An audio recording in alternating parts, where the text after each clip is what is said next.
Welcome to the Toronto book launch of Against the Crisis, published by Verso. This evening's event has been organised by the Leo Panitch School for Socialist Education with support from the Centre for Social Justice. We are very excited for our event tonight. So a bit about myself. My name is Vinnie Collins. I'll be your chair for this evening. I'm a PhD candidate at York University, where I study labour unions' engagement on the climate crisis. We also have as a panellist 𝘊𝘰𝘰𝘯𝘰𝘮𝘺, who is also a member of the Ecosocialist reading group.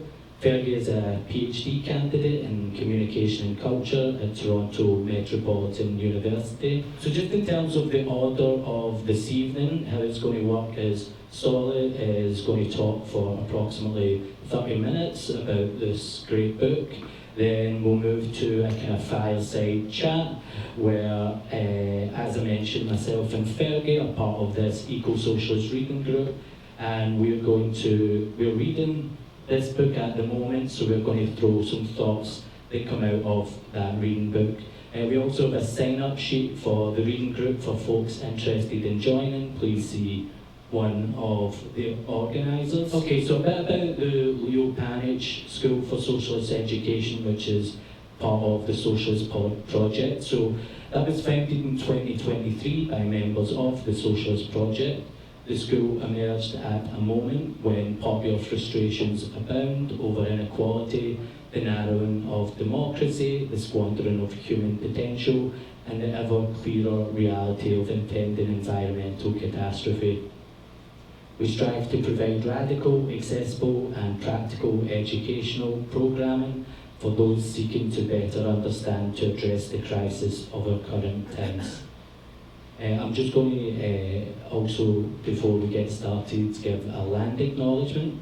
So the Socialist Project and the Leo Panitch School would like to acknowledge that this event is taking place on the traditional land of the 𝘊𝘰𝘪𝘴𝘪𝘴, 𝘊𝘰𝘪𝘴𝘪𝘴, and the Mississaugas of the Credit.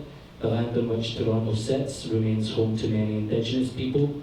While we must strive to do more than just acknowledge, we are grateful to have the chance to gather and learn from one another in this place. Furthermore, we acknowledge the right of First Nations people to true national self-determination. We also believe it's important to recognise the common struggle experienced by both Indigenous and non-Indigenous working people, as well as the ways in which capitalism relies on prejudice, exploitation, and oppression to keep us divided. We also believe it's important to acknowledge the ongoing genocide in Palestine by the Israeli state, and still to this day supported by the Canadian government. We join calls for a two-way arms embargo, end the genocide now, free Palestine from the river to the sea, and encourage attendees to support groups such as Labour for Palestine, Palestinian Youth Movement, and to heed the calls from Palestinian trade unions and civil society groups. Okay, so I'll just transition to talking about Ståle. Okay, so Ståle Holgersen is a senior lecturer in human geography at Stockholm University, Sweden. Originally from the south of Bergen in Haugesund, okay, nailed it, Norway. He is a member of two research collectives, the Ecosocialist Second Collective, which produced White Skin, Black Fuel, I'm sure folks know about that, and the Housing Research Collective, Fundament. So just quickly to introduce the book, this book could not be more timely. It offers a much needed analysis of our current moment as we find ourselves headed towards another economic crisis on the precipice of a recession amid the ongoing and worsening climate crisis. It's clear we need a coherent socialist policy in response. Ståle argues that crises are not bringing us closer to the end of capitalism, despite what some on the left say, but instead economic crises are capitalism functioning as it should. Capitalism needs crisis to reproduce itself. Alongside several strong arguments in the book, Ståle also calls for an eco-socialist politics in the face of the biggest challenge humanity is facing, the existential threat of the climate crisis. So Ståle is going to talk for about 30-40 minutes, and then we'll take it from there. Thanks a lot.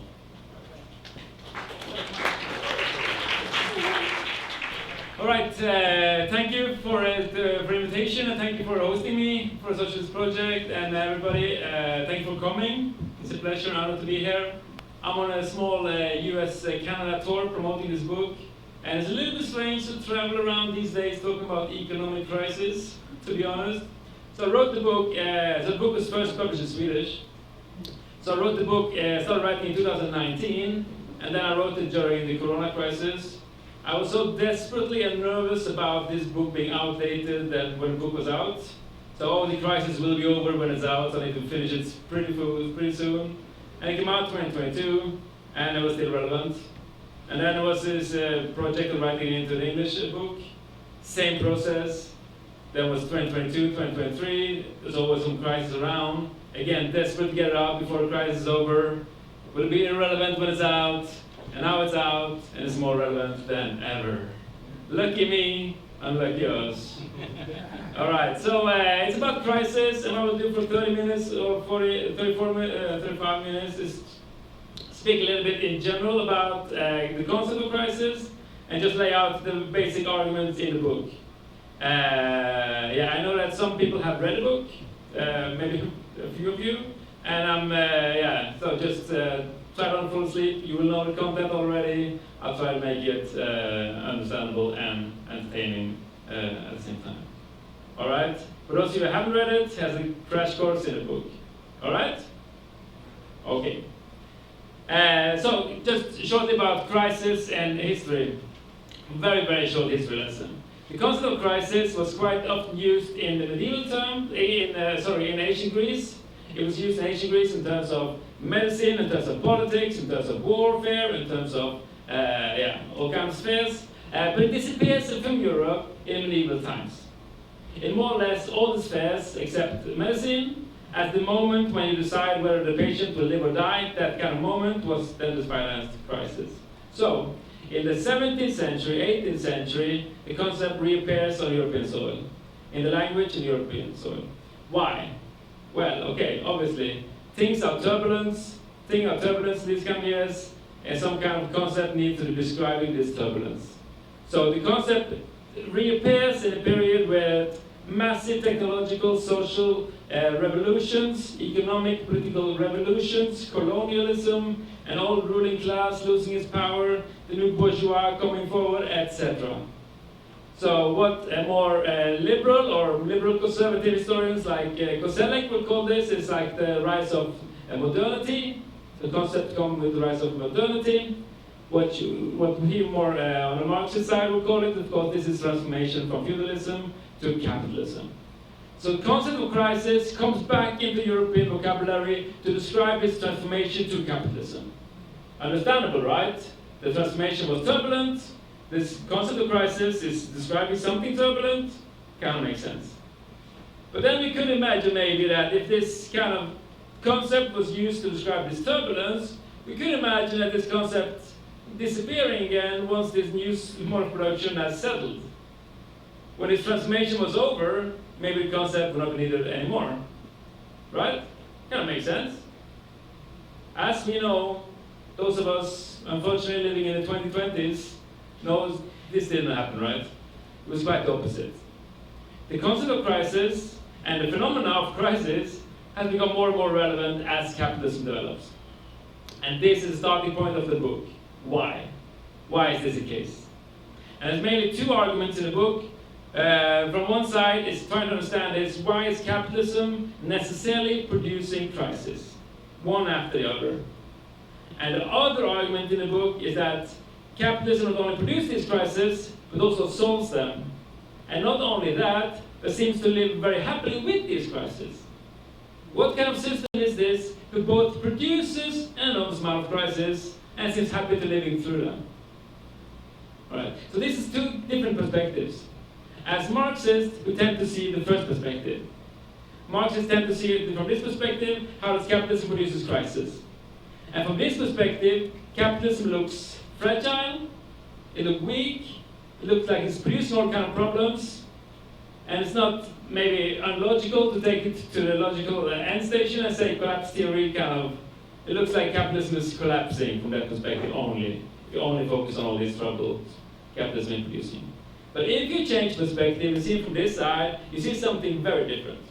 If you see how the crises are solved, the system looks extremely flexible, extremely adaptable, and seems to be able to change and adapt to basically anything. So all these kind of crises, economic and ecological, can be solved in so many different ways. And from that perspective, it looks like capitalism will never fall.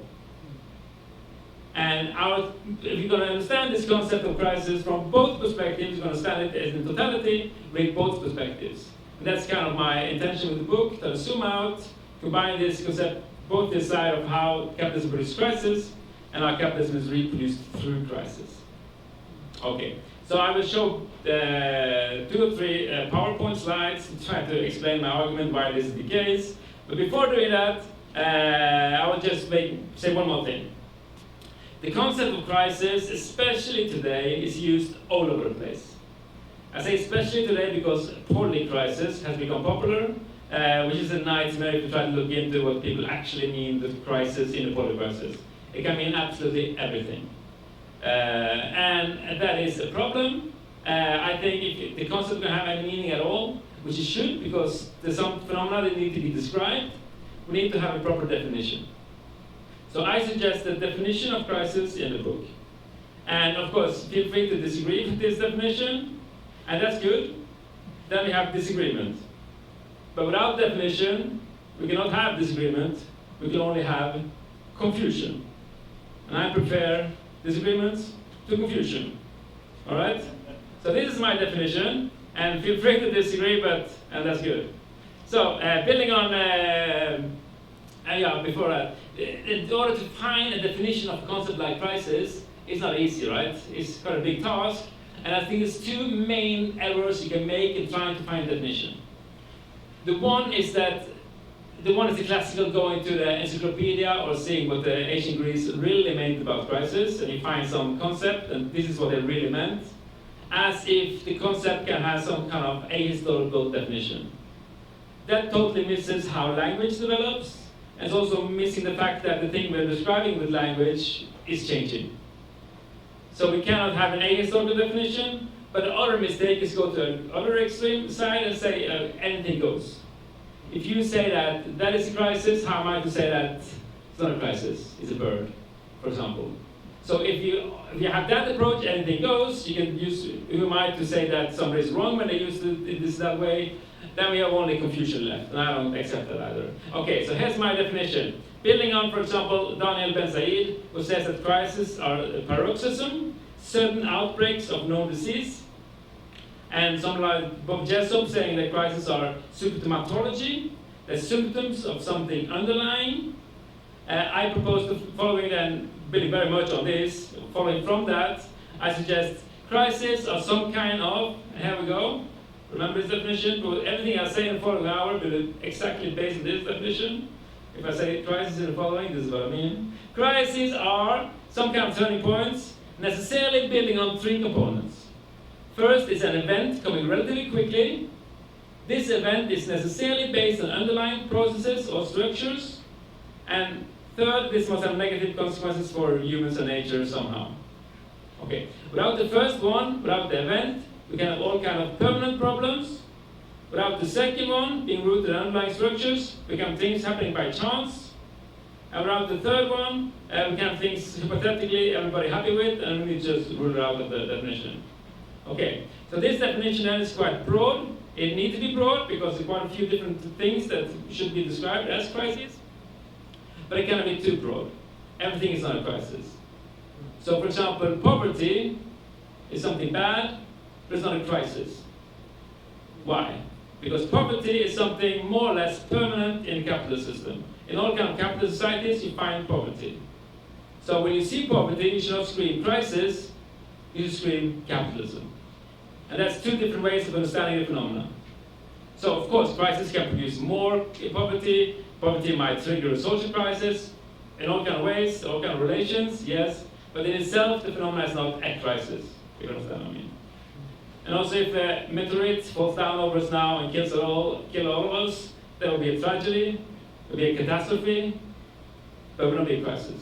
Okay? So just to get what's a crisis and what's a crisis, in order to have any meaningful conversation about the concept. Okay, back to the two arguments then. The first argument, remember, capitalism produces crisis. The next one is that crisis reproduces capitalism. Take one first and then the other. How capitalism produces crisis, and in order to think, in order to organize the thinking, how to think this, with these two crises, economic and ecological, we're building on the definition with the levels of abstraction. Remember the definition being both an event and something underlying, all right? Here we have two levels. So crises are always existing on at least two levels of abstraction, but there might be more. There must be at least two, but it could be like 50 or 500, but that would be hard to both try to understand the world with those that many levels and how to talk about it. So I suggest 5. This is my suggestion on how to organize thinking around the levels on two crises. Yeah, you do see it, right? Levels of abstraction, economic crisis, ecological crisis, 5 levels. And we only have a few minutes, so we do this fairly quickly. If you want more details on the specific things, we can do that in discussions, or reading the book, or reading something else on this topic. All right, should we go through it? Level 1, crisis 1. Economic crisis, level 1. The shock. 29, 73, 08, 2020, when crisis hits the news. Economic crisis, when the shock hits society, okay, something crazy is going on, this is a crisis, we all know it. Straightforward. That's the crisis as an event, economic crisis. And that sounds, of course, that sounds straightforward, right?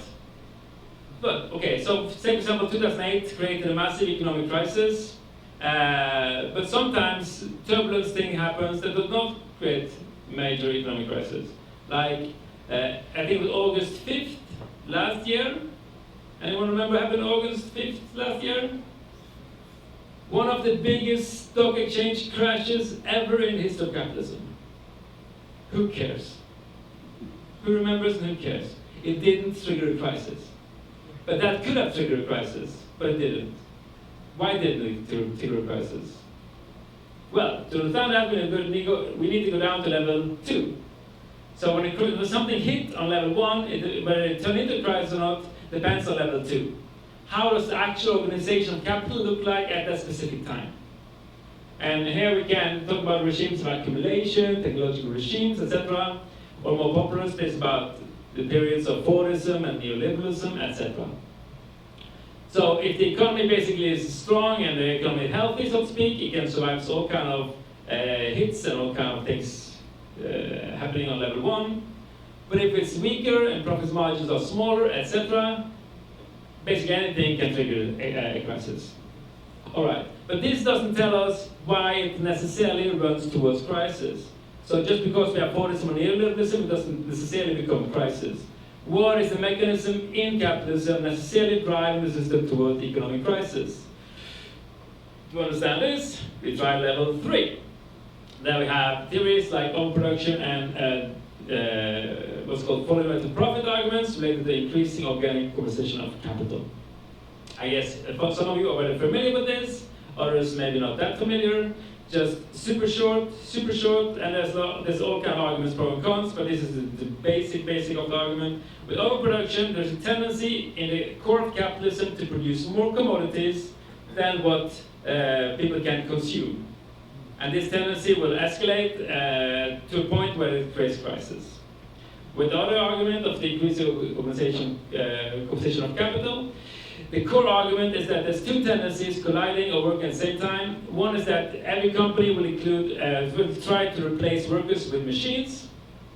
The other tendency is that it's only labor that produces more value in society. Okay, so what happens when all kind of companies try to have less labor, but it's only labor that produces more value? Well, the argument says that then you drive towards a crisis. And both these tendencies drive toward a crisis when you have greater destruction, and then profit margins are like replay or become better, and then you can go once again until the next crisis. These are kind of classic Marxist arguments for why capitalism necessarily drives to a crisis. And just very short, when Marxists have argues or disputes or civil wars on crisis theory, this is often the way you find it, level 3 economic crisis. And my take is basically on building on Ernst Mandel, the Belgian Marxist, saying that these two crises are not mutually exclusive, even though it might sound like that when you listen to the war going on between Marxists in these two camps. One of the crises of production is related to realization, the other is related to what's happening in production. Okay. That's 3 levels on economic crisis. So we pause economic crisis there and go to ecological crisis, 3 levels. What do we find? Okay, level 1, ecological crisis, the crisis as an event. Here we find heat waves, storms, wildfires, etc. What kills people? To think that ecological crisis actually, make people suffer directly. That's level 1. And how can we, and for example, wildfires existed before global warming, and they will exist after global warming, and they would have existed now as well without global warming, but we know there are more wildfires now because of global warming. But we don't know which wildfires that would have happened with or without global warming. We just know there's more. To understand these kind of relations, we need to go down to level 2. Okay, so what's the kind of organization of the organization of capitalism, and how is nature organized through capitalism in a specific moment in time? And here we find use of fossil fuel, poisons, animal husbandry, deforestation, etc. I place use of fossil fuel here. I know some comrades who put that on level 3. But remember, one of my arguments for putting it here is that capitalism did exist before fossil fuel, and I also think capitalism might exist after fossil fuel, and also a few comrades disagree. And I would also say that most likely, maybe it won't, but it could, and that's a possibility. All right, so what then are the things actually necessarily driving, what's the inherent contradictions capitalism that driving its work crisis? And we go to level 3, I use the concept of metabolic drift. I'm not saying it's a perfect concept, but we need some kind of concept to describe the relation between human and nature are different under capitalism than it was before. I'm not saying it was paradise before, far from it, but relations are different, and in order to describe that, I use the concept of metabolic drift. Okay. So, my argument would be that I know that if some of you are not familiar with this concept, I think this is a little bit too theoretical. I'm sorry, but we're trying to get through all the arguments in 20 minutes. So hope this one. Are most of you following? Is it good? Is it good? Yeah? Perfect. Okay. So my argument would be that so far in this presentation, we have not seen any real relations between the crises. So far in this presentation, the 2 crises behind me could exist on different planets. There's no relation between them. And when I started writing this book, I was quite hard on this. And this, of course, is a direct critique of quite a few people. There's the argument that economic crises come out of ecological problems one way or the other. You can find some kind of versions of that from Ricardo to Malthus to Club of Rome, to James O'Connor, to Jason Moore, etc. I think it's wrong. I think the fact that economic crises come out of contradictions within the economy, ecological crises come also from different places than economic crisis. Okay, when I started writing the book, this was kind of one of my core arguments. I was die hard on this, and I started writing in the fall of 2019. And then a few months later come 2020, and the corona crisis, which is an ecological crisis triggering an economic crisis. Damn, should not happen. According to my theory, that should not be possible. So I need to be a little bit more humble about my argument there. Okay, it might be the case that ecological crisis then might trigger economic crisis, fine. But still, I insist on the argument that so far we've not seen any real necessary relations between the 2 crises. Okay? So what would that be? If we then open this next box, level 4 and 5, on level 4 we find the profit motive. And suddenly we have not only a similar base for the two crises, we have the same base. It's a profit motive that drives both overproduction, increasing organic composition of capital, and the metabolic drift. It's a profit motive driving both crises. So when people like Jason Moore and John William Foster has this argument, discussion about is economic and ecological crisis one crisis or two crises, it basically depends on which level of abstraction you look at that. From level 1 to 3, it is two different crises. To say that a financial crash is similar as a wildfire is nonsense. As events, they are quite different. They might all kind of interactions and all that, but as crises are different. On level 4, they are the same.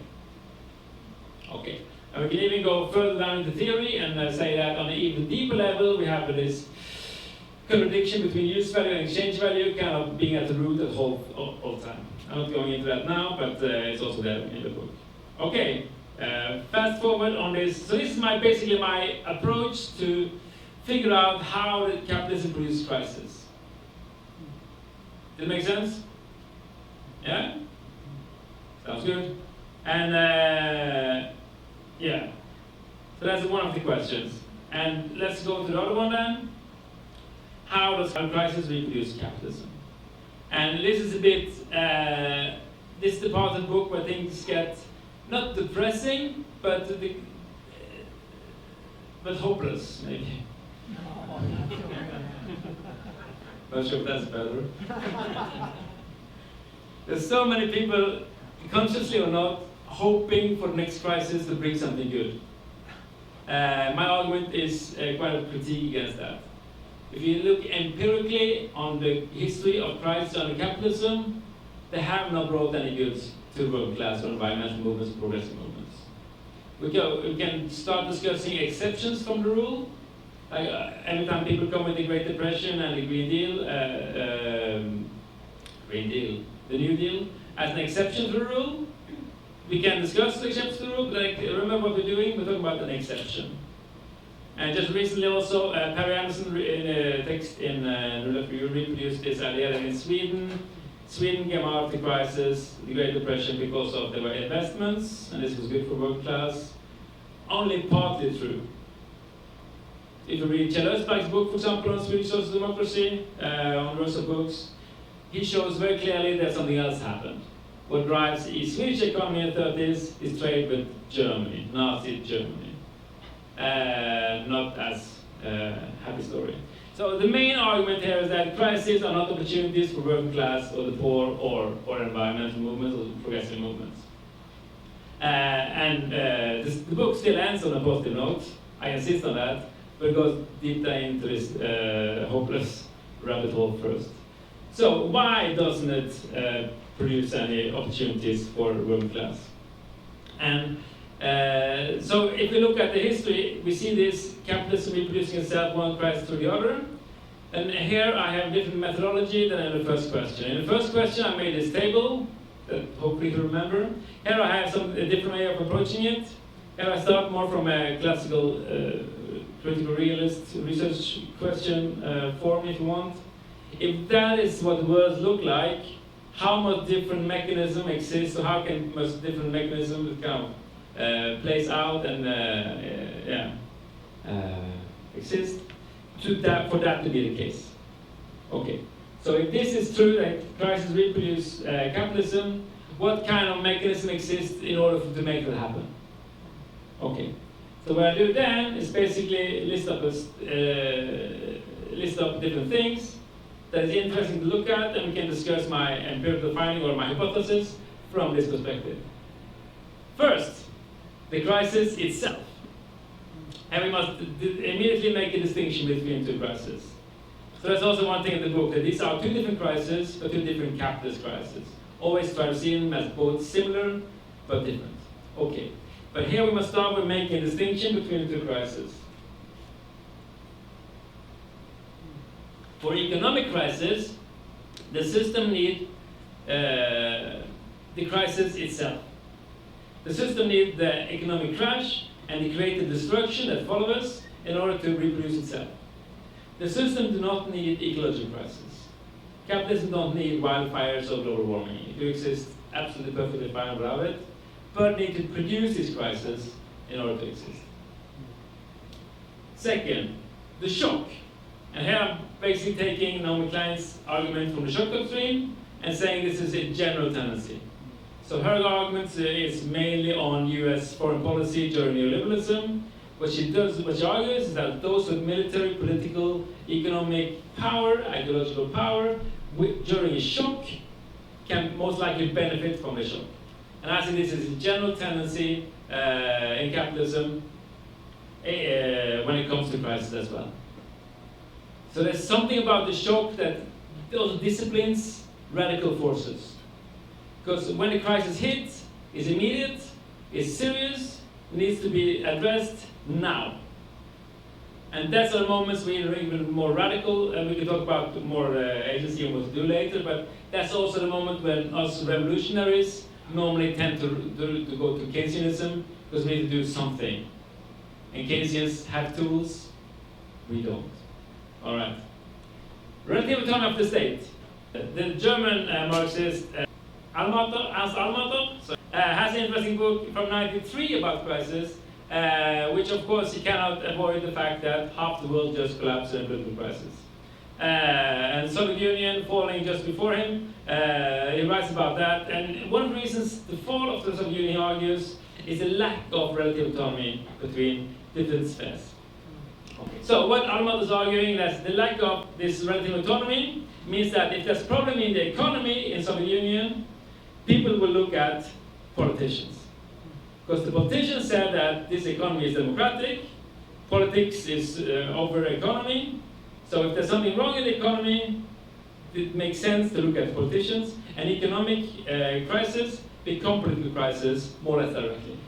And we saw something similar, of course, with in dictatorships, like in Syria with the Assad regime, when there was economic problems, social problems, it become political problems.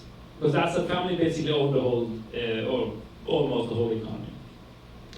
In bourgeois democracies, this is not the case. In bourgeois democracies, there is a relative autonomy between these spheres, between the economic spheres and the political spheres. So when there is a crisis in the economy, politicians can first say, well, that's bad, but it's not our fault, and it's partly correct. Because economic crises happen even though politicians do A, B, or C just in the years before the crisis. And then politicians can only also come and say that it was not our fault, but we'll fix it for you. Trust us. And that can go both ways. They can fuck up even more and become unpopular, or they can actually manage to solve the economic crisis or something. And this also explains why different kind of crises don't become political crises always. Given the urgency and the whole character of climate change, obviously this should have led to a massive political legitimation crisis a long time ago. Given the nature of that crisis, all politicians who tried and did not solve it should have been fired. Just like that. It's the biggest question in our time, they should be fired. That do not happen, right? Because there is this relative autonomy between the spheres where you can always blame someone else. All right, fast forward. Class character of the crisis. We can just imagine what would have happened if global warming systematically killed the richest first. What of the 10,000 first people to die of global warming was the absolute richest people on Earth, and then the killing just started on top and just went down.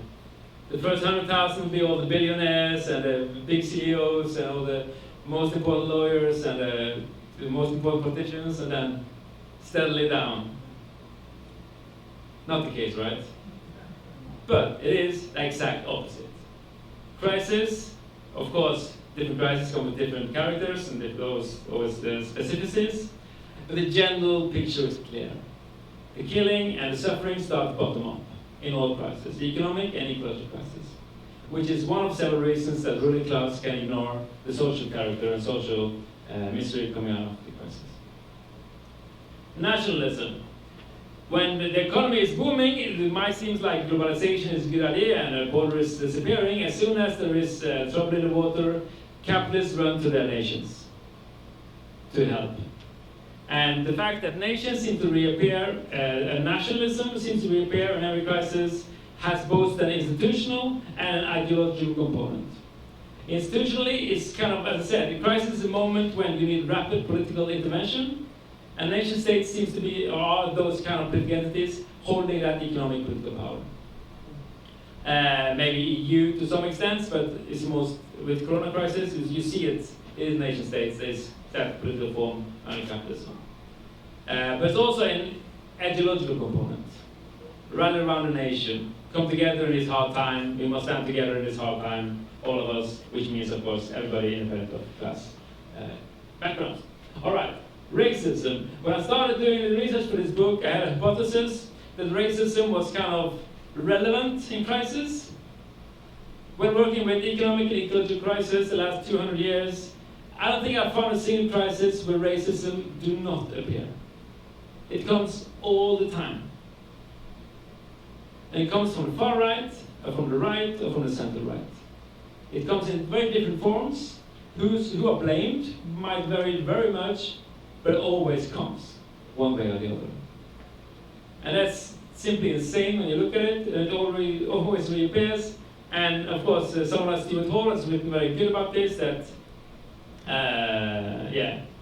the relation between crisis and racism is how crises are lived by oppressed.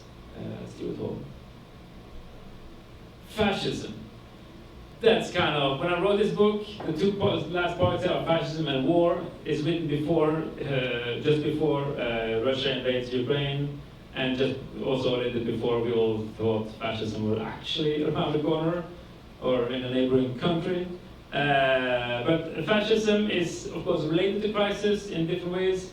When people wrote about fascism in the 70s, one of the big questions was, okay, fascism is not the normal organization of capitalism, it's special times when capitalism is suffering, it's come out of crisis. So people like Nikos Polonsas ask, what kind of crises are contributing to fascism?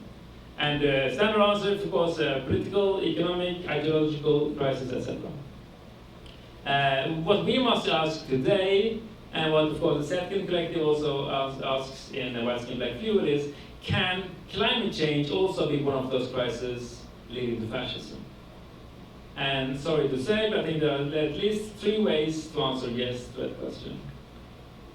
One might be as a classical defense of against progressive forces. What would happen if any government actually said we're going to stop global warming at 1.5 or even 2 degrees, independently of what it takes? If government actually started saying that, okay, we're going to stop at 2 degrees, even if it means closing oil platforms, coal mines, stop flying, etc. What would the far right do? What would fossil fuel company do? They would do what we've already seen them doing. They would make alliances and start to figure out the way towards fossil fascism. Another path is, if it's true that, of course, it's true that global warming will come with more crises, will come with more catastrophe, will come with more human suffering, more shocks, and those in powers will be better placed to use these shocks. And now with fascists more in power everywhere in the global north, this might be a dangerous path forward as well. The third one being a little bit different one. What would happen if the fascists turned 180 degrees and said, yes, global warming is made by humans. Science is right. We were denialists, we were wrong, we changed our position. Climate science are right, humans did create global warming.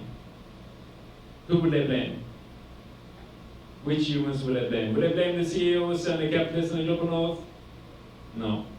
They would blame the immigrants, the Muslims, whatever is suitable in their racist propaganda. War. So this was written just before Russia invaded Ukraine, and it became kind of more central after the book came out first time. There's a lot of discussion about relation to do between wars and crisis in literature. I only touch about a little bit. For liberals, liberals need to find an expression for the crisis outside the system itself. So, if you remember my first argument, how capitalism produces crisis, obviously we Marxists, we search for the causes of the crisis in the very system of capitalism. That's kind of ABC for Marxists. Liberals has a different approach. For them, it's very important that the crisis do not come out of the system itself, because the system is good. So they need to find external explanations for every single crisis. And this is quite tough intellectual work sometimes, because you need to find always in the expression why this crisis is different. And one explanation they often tend to learn is wars. Racism being one, of course, and wars being another. And political regulation might be one, stupidity amongst politicians might be a third, etc., etc. But what Marxists tend to say, and especially I'm building on Richard Steiner's work, is that the causal relation between war causes crisis is wrong. It's more often the opposite. It's more often the opposite, that crisis, economic crisis causes wars. But not only that, militarization might of course be a very good way of getting out of a crisis, and the war itself might be a very good way of solving the crisis.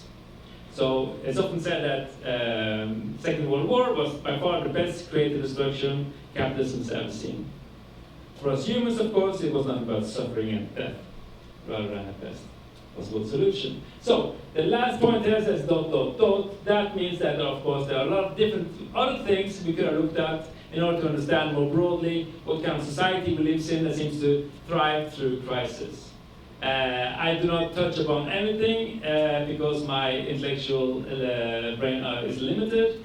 For example, psychoanalytics, geopolitics, and gender is not touched upon in the book. Does not mean it's less important. It just means that I did not have time and intellectual capacity to write those chapters.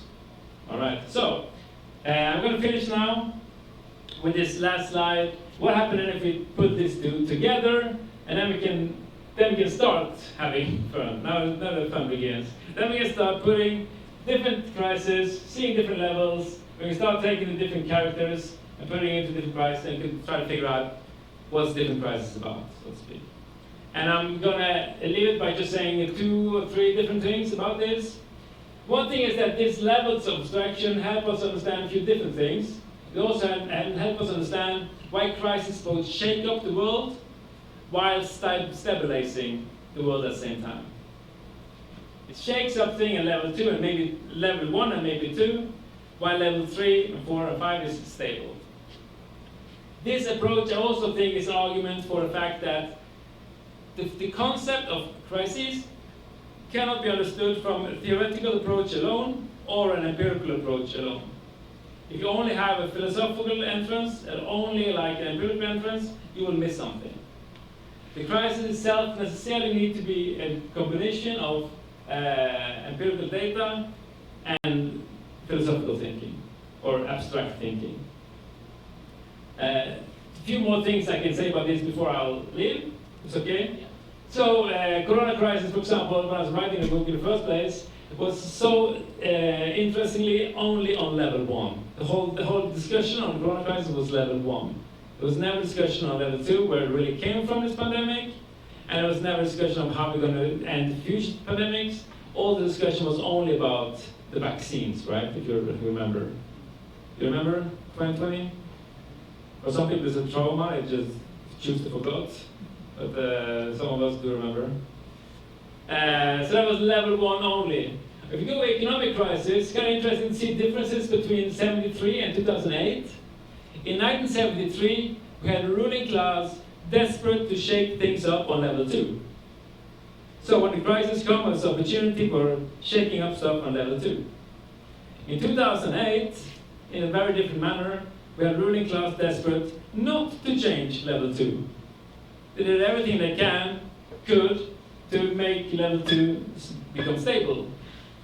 It was saving capital, saving neoliberalism, what was called neoliberalism, through, you'll remember, quantitative easing, lower interest rates, etc. But today, I think we have a ruling class understanding that level 2 is shaking. There's something happening at level 2. We need to find a different way out of the status quo than just reproducing neoliberalism. And just just finish maybe with this hot take on the current situation.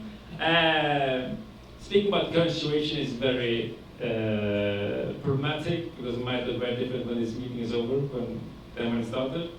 But my hot take would be this, or put it bluntly, we have a ruling class that since 2020 had tried to figure out a different way of reorganizing the economy with the premises that their privileges from neoliberalism should be maintained. And that's not easy. That is a real problematic political task for ruling class.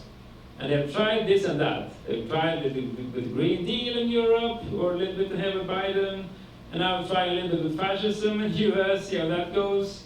So the ruling class searching for a new way of organizing the economy, given that privileges should be maintained. And that's maybe, yeah, it is hard. But that's kind of where we are. And the reason why they can continue doing so for quite a while is that there's no such thing as a revolutionary agenda. The fall of capitalism is not there. So in 1929, even among liberals, there was an idea or this fear that capitalism might fall. This does not happen today. Which also gives us problematic in terms of speaking about fascism. Because one of the ideas with fascism was that fascism come in as a last security for the system when it seems like the system itself is falling apart. When it seems like it's capitalism is in crisis, then comes fascism in as a solution. The neo-fascism we see today it comes from somewhere, and this I think is a problematic thing to understand personally. It comes from a position where I don't think anyone in the ruling class at all can consider the fact that capitalism one day might die. It's not an agenda at all. So fascism comes in even though nobody thinks that capitalism is in danger. All right.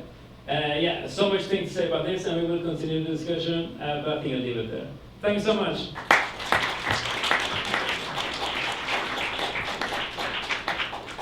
We'll have to fireside chat, and this, like I said, comes from a lot of our thinking on a reading group. So yeah, we're excited to chat to you about this. So yeah, 𝘊𝘰𝘰𝘯𝘰𝘮, if you want to start us off with your first question.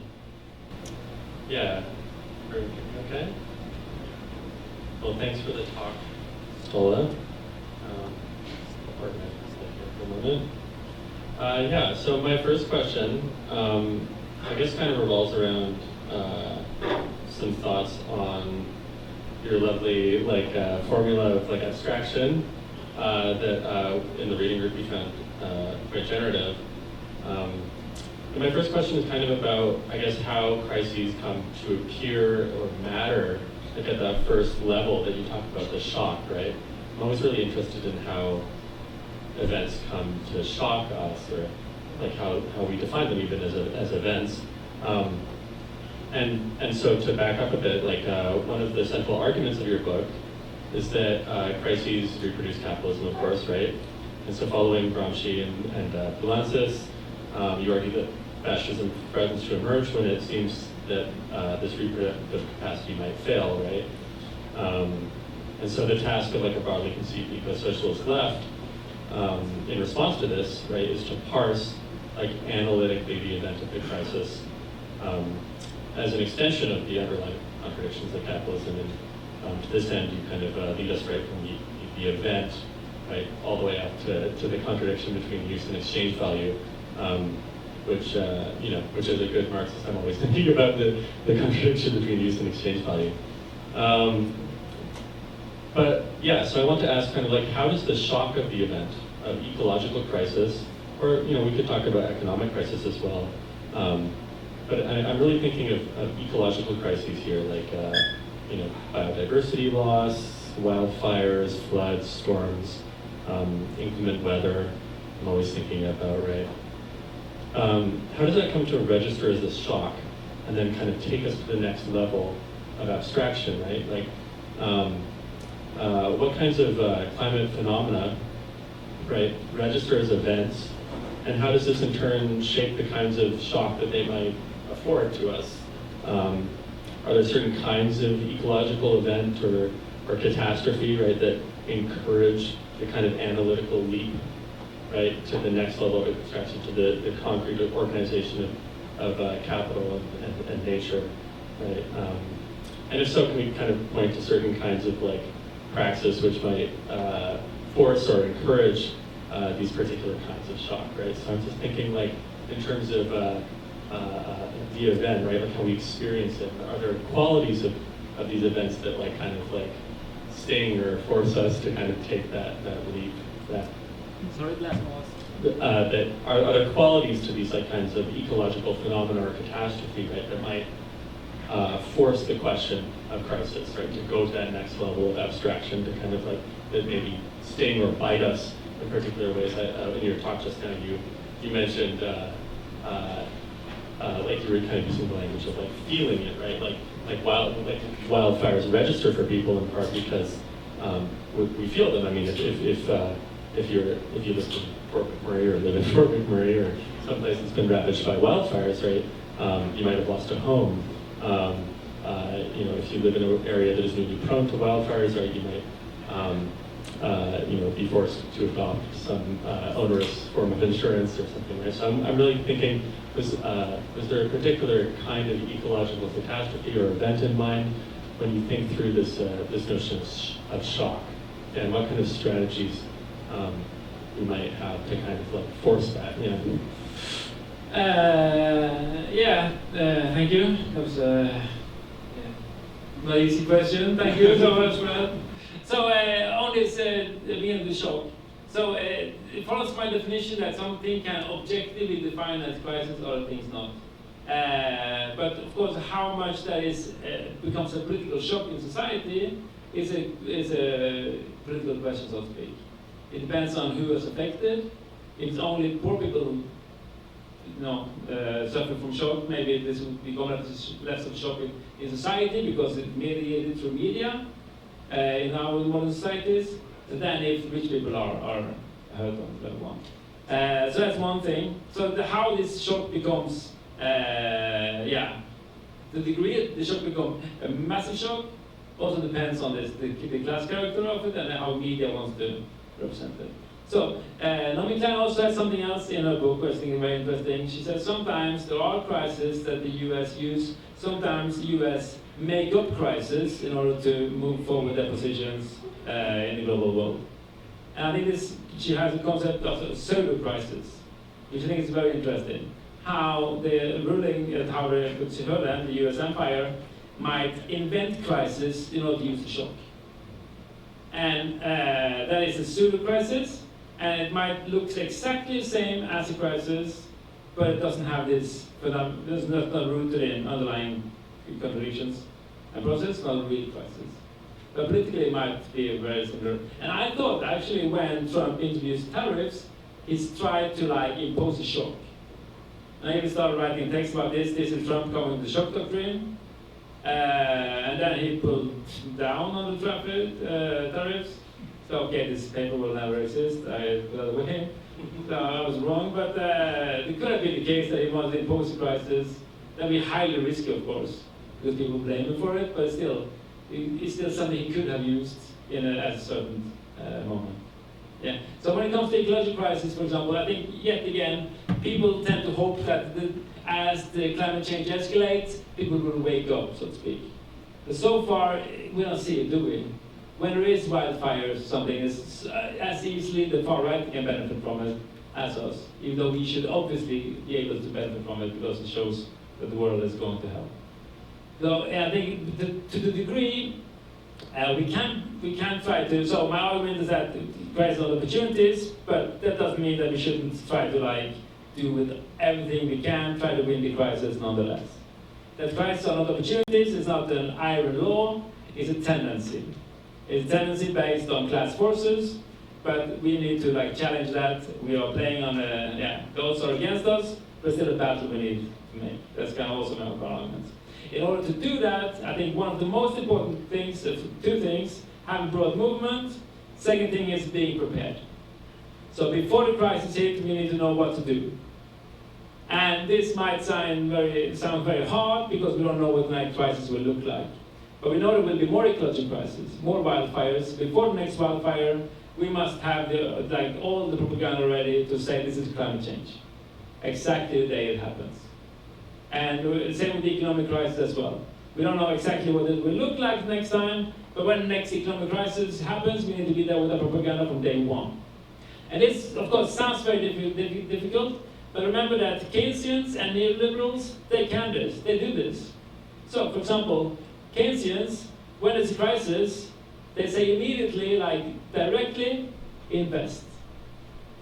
State investments, boost consumption. It becomes like, what's it called? Jerk knee reflection? Is that English? Jet knee reflection? Knee-jerk. Thank you from behind there. An English teacher in the back screaming. Thank you. It comes directly from Keynesians invest, right? And that's rooted in how they understand the underlying economy. It's rooted in that theory of how the world exists. Similarly with neoliberals. When there's an economic crisis, it comes directly as this reflection, privatize, deregulate. It comes like that, and it's also related to how they understand the economy. So when the crisis hit, we as socialists, we can have all this understanding of the economy, but we don't have this immediate political thing we can scream out. Like, take the rich, tax the rich, for example. It could be one of them, but a little more sophisticated maybe. Or, something like that could kind of be our immediate demands that would take us in our direction, somehow out of this system one way or the other, rather than just, as we normally do, then go to Keynesianism. No, that's great. Thanks so much. Yeah, maybe that chimes into one of my questions, and I'll kind of try and push you a little to try and explain a little more. Yeah, thinking about the point you make about liberals have Keynesianism, neoliberals austerity, and we don't have a socialist crisis policy. So yeah, can you speak about how you imagine that? How you started talking a little. How do you talk about class struggle and the biggest challenge incorporating environmentalism into the class struggle at one point in the book, and there's a really interesting kind of part on degrowth and eco-modernist. Yeah, can you speak more about? I suppose it's a question of class formation. It's clear what capital wants, right, to maintain profits. But amidst the climate crisis, what do we as socialists want to put in motion to kind of counter what capitalists want? And I suppose just to thinking out loud on that, there's a lot of talk of the need for planning and green industrial plan, etc. Can you talk about how we do that, how we put our neck out on the line when, one of the things you talk about is how we are a grassroots movement, right? We want these ideas to come from the ground, and we maybe don't have the ease of, the right who are very top down and, have these kind of ideas ready to pick up. So, yeah, I wonder if there's a kind of question on how you see that actual movement forming, but yeah, there's a lot in there already. Yes, this is a very good question, and something, of course, we all need to think more about, and I'm not going to pretend I have better solutions than, I guess, people in this room, but the book is kind of opening that door, at least, to those kind of discussions.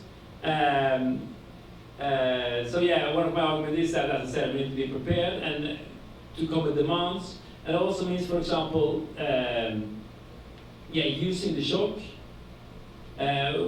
Might seem obvious, but if someone like Naomi Klein would say, in terms of a crisis, it's easy to remain calm. I twist that and say, no, opposite. There is a shock, the shock is real, let's use it for our demands. And also, crisis comes creative destruction, let's use that. Let's figure out what we want to destroy, what sectors we want to nationalize, take away, immediately ban, etc. when the crisis hits. And how to build that movement, it needs to be just built bottom up in terms of what to do. this kind of demands necessarily also, this is not only to have an easy way out of the answer, but this answers necessarily need to be locally based. They cannot come from professors sitting everywhere in the world speaking about how to generally do this. It needs to be resonating with the people living in the area, otherwise they will not function, or in the region or the country, otherwise it will not function. So when, for example, things blow up in the US now, when you see this anti-oligarch rhetoric, which is something you cannot come up with from Sweden saying that we should all go for oligarchs, because that concept has no meaning in Sweden in the same way. But it do have resonates with people in the US, and then that's of course, that we might, one of the rhetorics that might work in that particular place. But yeah, so having a plan as good as possible, knowing that we cannot really fulfill this plan, because it will change during the process, is one thing. And what we also need is, of course, when I say we need a plan, the crisis comes also with this, as I pointed out, this urgency. Doesn't mean that we have to have politicians doing something concrete for people.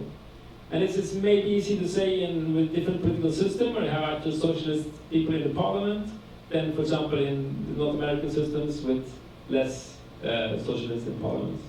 But that's, yeah.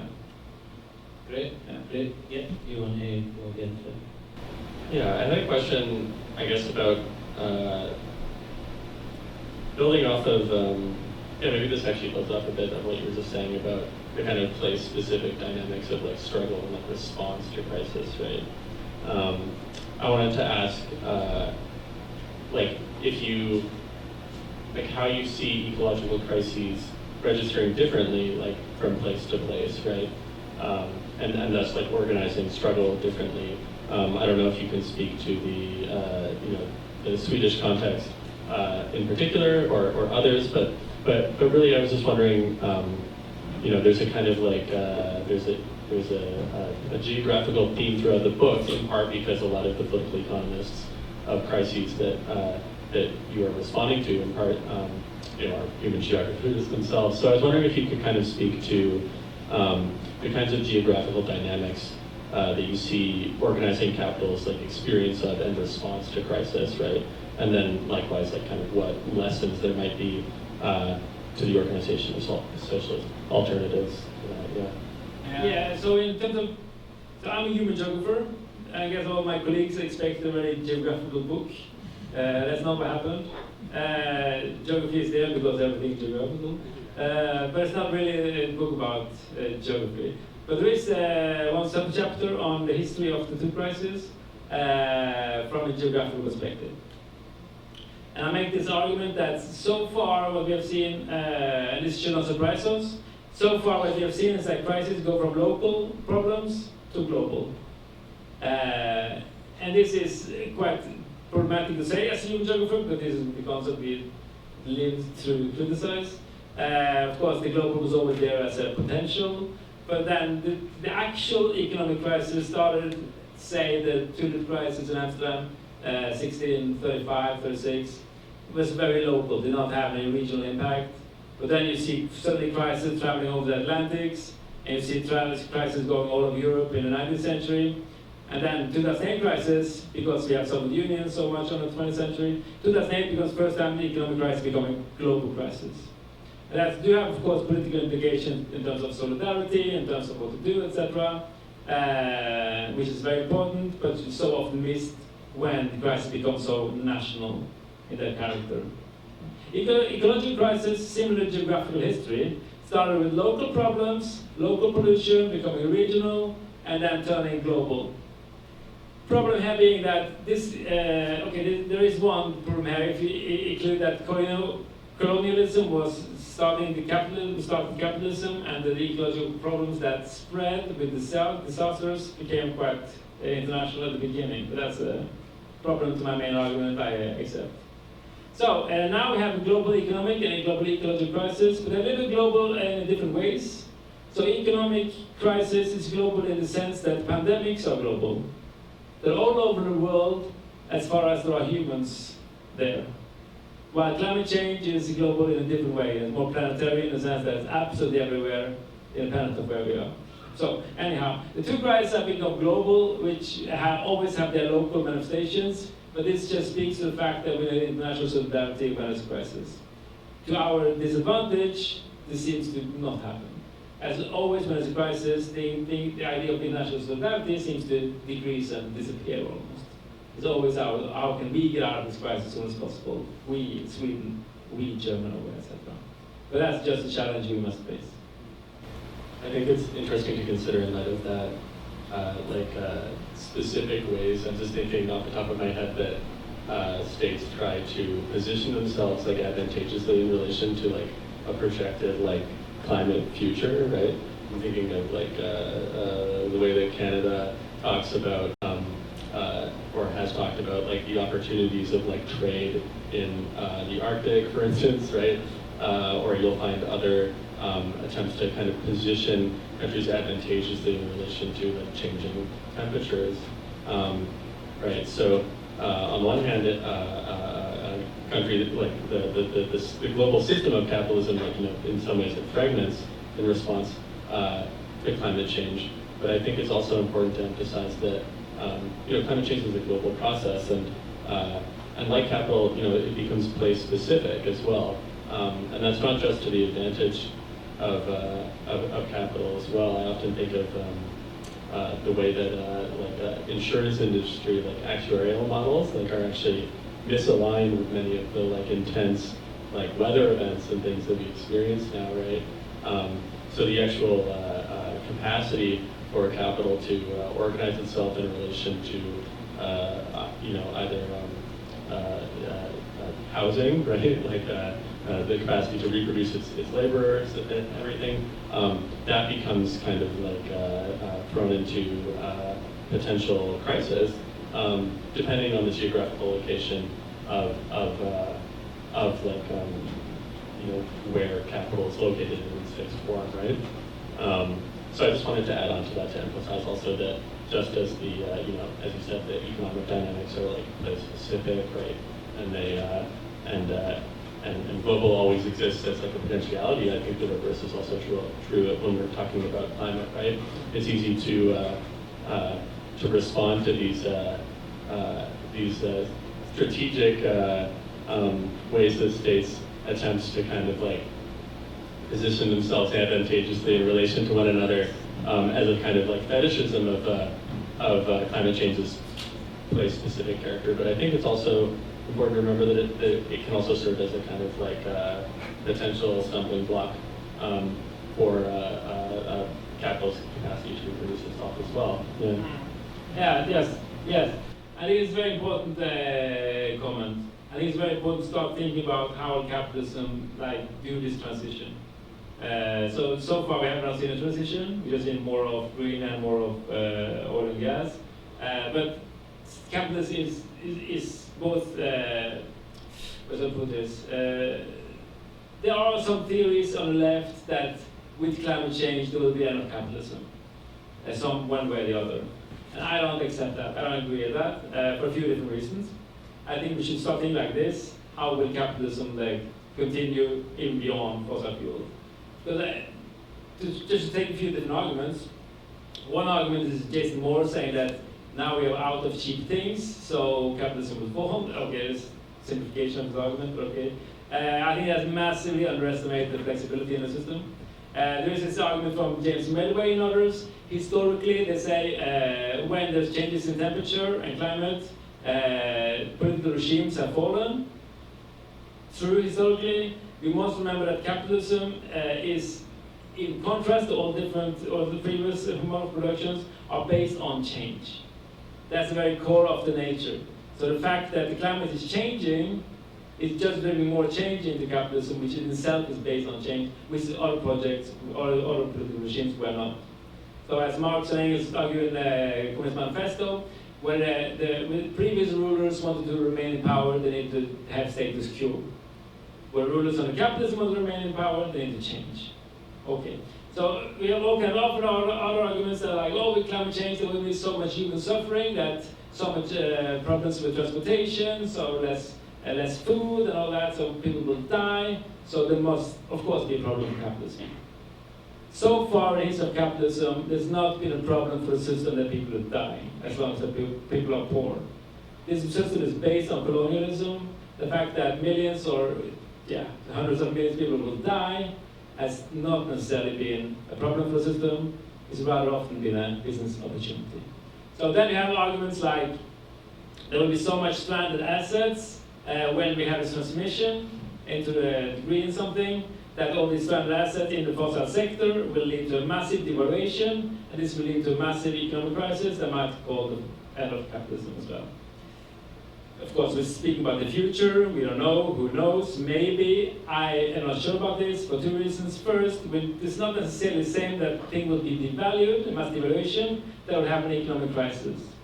Like 5th of August last year, as I remember, was a massive devaluation of stock exchanges. Did not lead to a crisis.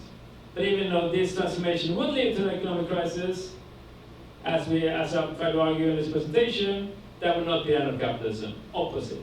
Capitalism thrives through this crisis. So I think your starting point is absolutely clear here. We need to speak about capitalism or think capitalism as if it would exist beyond fossil fuel. And that means all kind of, things on wars on minerals, new trade routes, reasons to occupy Greenland, etc. Yeah, thank you. Yeah, it's elastic, right? I think you emphasized that quite well in the book as well. And as a provocation to action as well, I should add. So my last question, I wanted to kind of ask about optimism. The epilogue of the book includes optimism in its title, and I was kind of curious to hear more thoughts on it, or just kind of like how you think optimistically about the future, even when that's a challenge.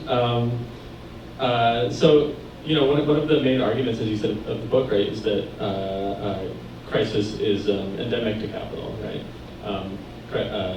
Whether we're talking about Fordist or neoliberal regimes of accumulation, right? They produce crises at different rates and maybe, to slightly different ends, but the end so far has been the reproduction of capital, right? So if we refuse to treat crisis as an exception, right, to the reproduction of capitalism or the reproduction of the present, then I wonder, like, what kinds of optimism become available to us? I think that often when crisis is treated as an exception, right, it's our attachment to the future, our ability to imagine a future, is sustained through our capacity to imagine, like, weathering the present, right? So do you see an alternative approach to optimism for the future, emerging from treating crisis not as an exception, right, but as a constant? So when I started writing the book, I decided to be optimistic. There was a political choice in the beginning, and I think that's the choice. This is the position we should have.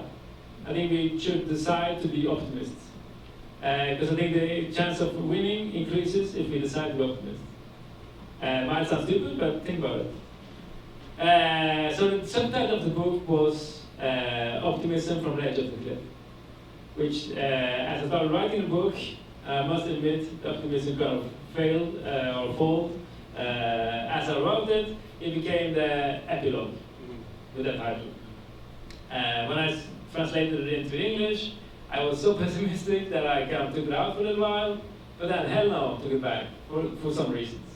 There are reasons to be optimists, and we should be optimists, not only because we decide to be it, but also things that in the real world should make us look for hope or hopeful. But those things are not in the crisis. In the crisis, there's no reason to find hope. It's not there where we find hope. We find hope despite the crisis, not because of the crisis. So look at the world today. Look at the world last 25 years. There's been so much massive revolts around the world. We're living in a time of revolts. It's hard to forget it. The revolts are massive, but they're often uncoordinated. They're often like spontaneous, which also is nice, but they're not steered in socialist directions. Like now in Serbia, Greece, Turkey, US, Latin America, want to say Palestine, but it's not that easy.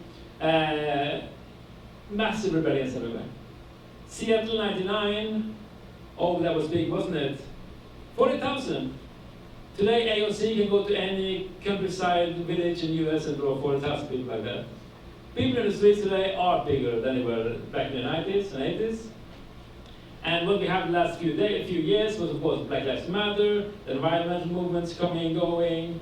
There's been so much rebellion and resistance everywhere, and this is a part of our time. People are pissed at the system, but we need to canalize it better.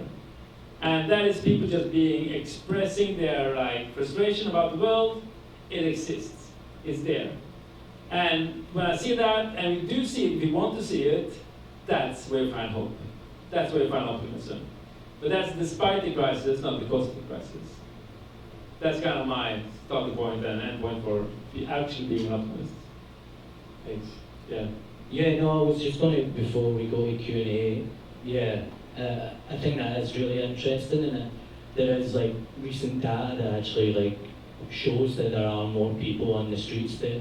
Because I think with Trump too, there's been a lot of kind of nihilism coming from liberals, mainstream media. But I think what we're seeing is our movements are more fragmented, but there are, spatially, there are a lot more people in the streets, and yeah, there's a lot more bottom-up movements that are happening. So yeah, I do think that is something certainly to take hope with.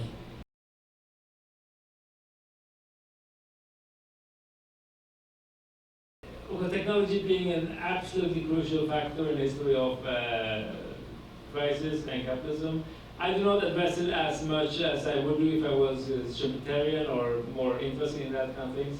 But that's maybe a weakness with the book, absolutely. But it's, of course, it's also there discussed in the background. What I will say, just what I think is interesting today with technology, more related to the economic crisis than the ecological one, is that we have a ruling class who thinks that technology runs the world. So they have seen that, okay, there have been technological revolutions in terms of crises, and they are obsessed with the fact that the new technological revolution will also drive capitalism forward. So where technological revolutions previously happened for different reasons, now we have a ruling class desperate in betting on the next technological revolution. And the whole IA thing is just they're desperate for betting on the next technological revolution, because I think that's the huge thing. And they're so interested in betting on it. Is there a reason why it's not happening? I don't know. It's they're more interested in speculating and betting on it, but we're still waiting. And we don't know, of course. Will AI be the next revolution? Yeah, nobody knows. But they are desperate to try to make money out of it already now.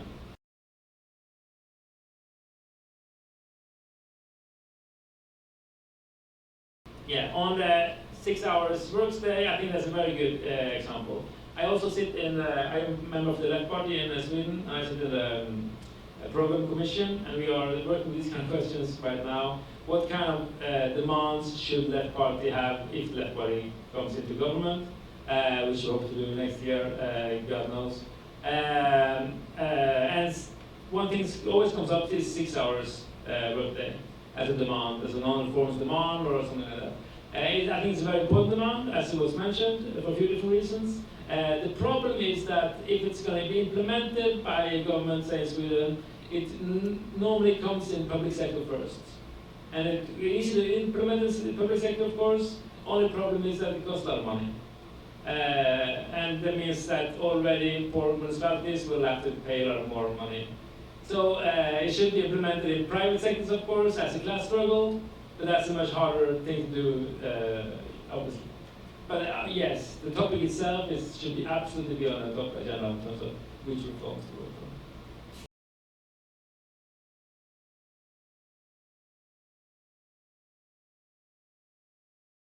So on this opportunity thing, there's a lot of, my main argument is not opportunities, and we just accept that fact, and then move on to the fact that this is working against us. And there's local data showing that after an economic crisis, for example, the people on the left will go out demonstrating, but people will vote more far right. So yes, there will be a middle after economic crisis, more people in the street, but then they will die out and people will vote far right. And you can play with all kind of historical examples. And this is, of course, speculation or hard to say causal relations. But if you see historically, it's tempting to do analysis that big riots or social movements happened before the big crisis. So the Russian revolutions and attempts for revolutions in Europe in the early 20s was a few years before 29. 68 was 5 years before 73. The whole anti-globalization movement was then 8 years before 2008. So if anything, that might indicate that if there's some kind of stability over a few years, the left might get some momentum and then the surprises stop again. But of course, it's hard to say if that's a historical law, so to speak.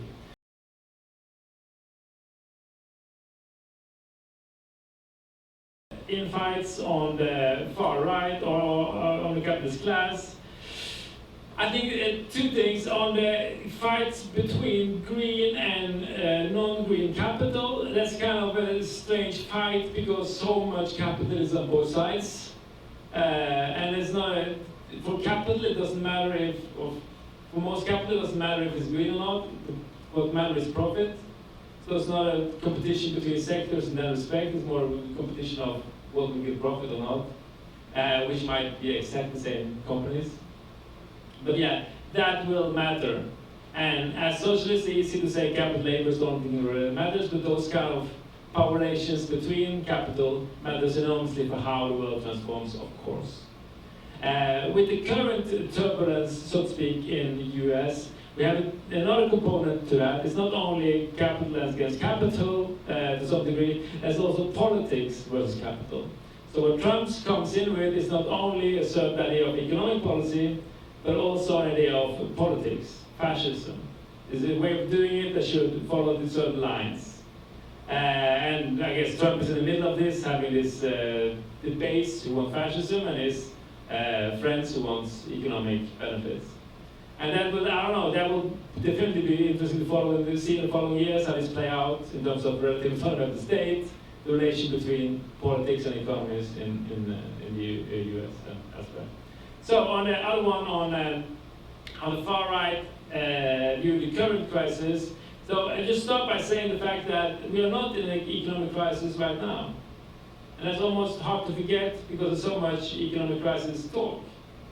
Right now there's no economic crisis. That's kind of strange because we're speaking so much about crisis, we feel like everything is a crisis. But it's not in crisis right now. The economy is not in a crisis. Great news. But why does it feel to be in a crisis? Why is this feeling of crisis everywhere? Of course, there's the ecological crisis, but it's not that one we're feeling, is it? It's the economic crisis we're feeling. And I think it's because, as you point to, the far right somehow want us to feel, and maybe even the center want us to feel kind of crisis. It's in the zeitgeist, it's in the culture right now, the feeling of crisis. And I think partly, as we discussed in the presentation, we are in a position where the ruling class kind of wants a crisis to come up with something new, so to speak. And there might be pseudo crisis, for example, the immigration crisis. There's a lot of problems with immigrations, like immigrants dying on the way to Europe and being poor and all that. But there's no immigration crisis. That's created from top to the bottom as a way of scaring us that we are in a situation of crisis, for example. So, but the interesting question is, of course, then why we're not in an economic crisis when there's been so much turbulence in the world? That's different. There's a long answer to that. No, that was great. A round of applause for Ståle. That was good.